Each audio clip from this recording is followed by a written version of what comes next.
सबसे पहले आप तक पहुंचे, तो इस चैनल को सब्सक्राइब करें और साथ ही बेल आइकन को दबाना ना भूलें।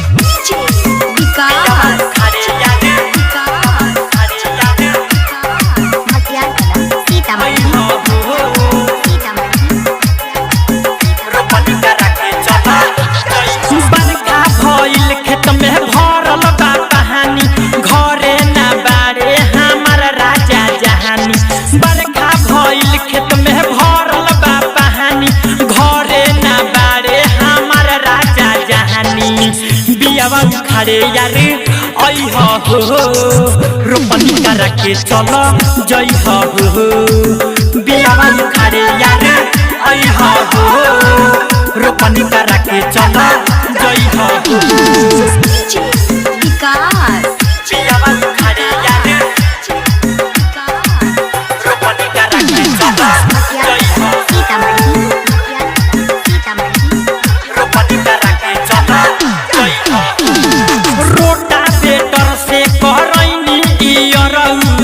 हम तो कहाँ दो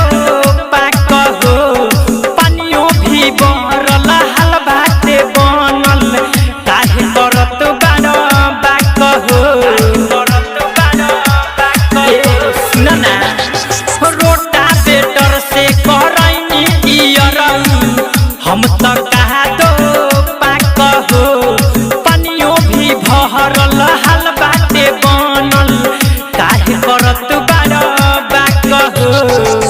धनवा तू रोपे के सीखई हो रोपनी करा के चलो जई हो बियावा खड़े यार आई हो रोपनी करा के चलो जई हो बियावा खड़े यार रोपनी करा के चलो जई हो रोपनी करा के चलो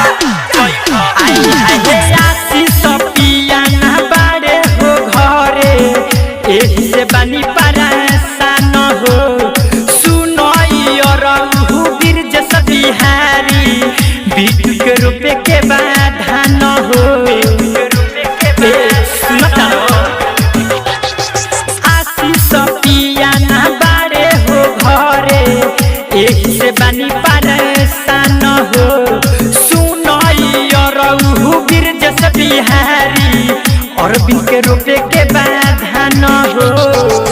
हेंगवा तू खेत में है मई हो रोपनी करा के चलो जई हो बियावा खड़े यार आई हो